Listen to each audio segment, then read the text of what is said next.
पृथ्वीराज चव्हाण जो नए मुख्यमंत्री वहां गए हैं, वो सीबीआई को जांच सौंपने को क्यों तैयार नहीं है? क्योंकि हमने पहले दिन से सीबीआई जांच की मांग इसलिए की थी कि महाराष्ट्र में 11 साल से एनसीपी और कांग्रेस का शासन चल रहा है और वहां एक गोरख धंधा बन गया है मिलावट का, और मिली भगत है सत्ताधारी नेता, ऑयल माफिया और जो भ्रष्ट अधिकारी कुछ है। तो एक मिली भगत है, एक रैकेट है, एक नेक्सस है, और केवल स्थानीय पुलिस उसकी जांच करेगी तो जो पोपट शिंदे जिन्होंने सोनावणे की हत्या की और उनके साथीदार, उनको किस नेता का संरक्षण था, यह बात स्थानीय पुलिस के जांच में सामने नहीं आएगी। और इसलिए हमने सीबीआई की जांच मांगी थी। It is really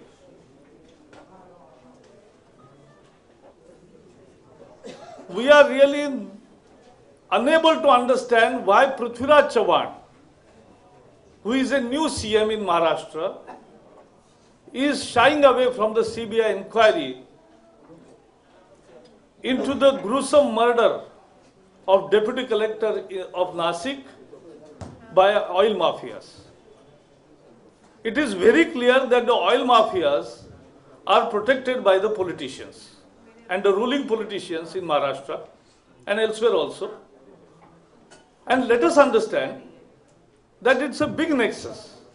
Last 11 years, Congress and NCP is ruling the state, and there are vested interests, and thousands of crores change hand in this racket of adulteration. And the Manmad belt is very much known for all these things. So this is not a single murder of an official. It is more than that. And we can never expect local police to investigate who was supporting Popat Shinde, the guilty, the accused, who burned Mr. Sonawane. So that nexus has to be unearthed. And to that end, we are demanding a complete CBI probe, a comprehensive CBI probe into the murder and who was supporting the culprits. What is that political nexus?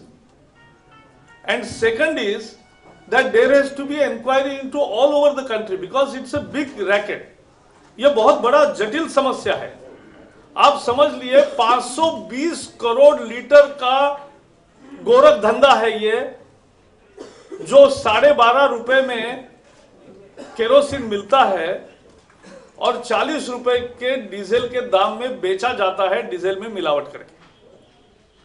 520 crore litre, 25,000 crore, इतनी बड़ी ये गोरख धंधा है जो चल रहा है।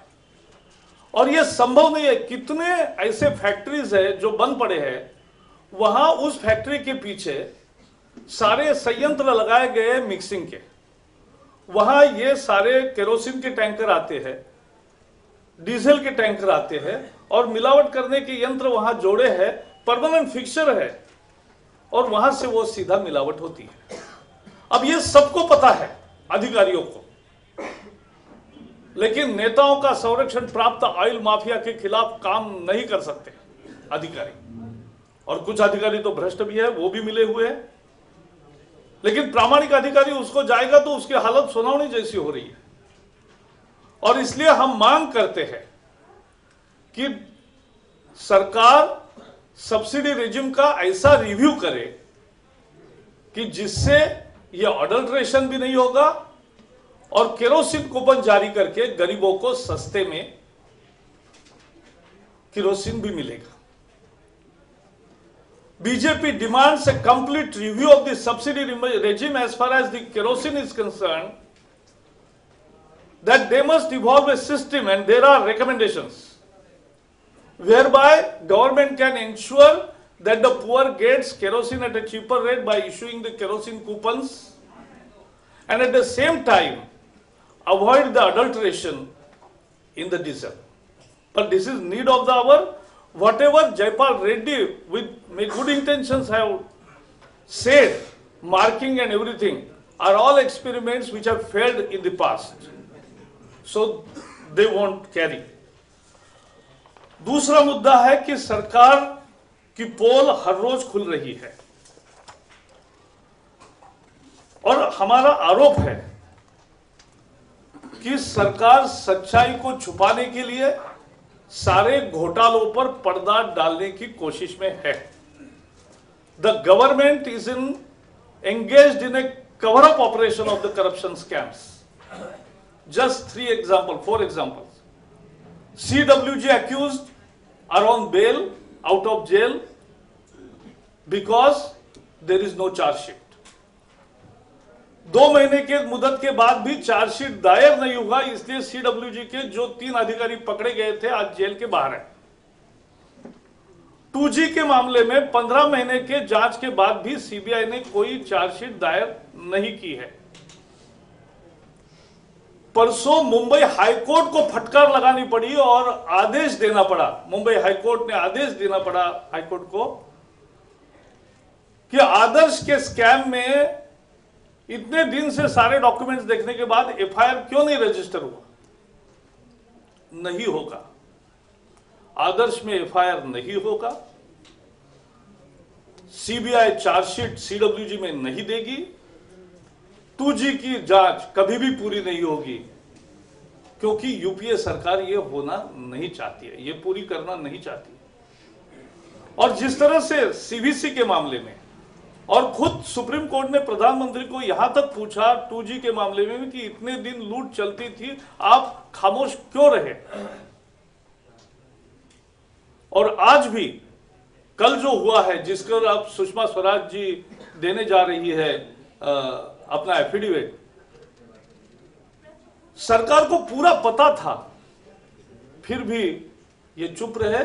ये चुप नहीं रहे हैं, ये कोई अज्ञान की बात नहीं है, ये जानबूझकर सरकार की नीति है कि कैग पर हमला करो, सीबीआई को दबाओ कि वो कुछ ना करे.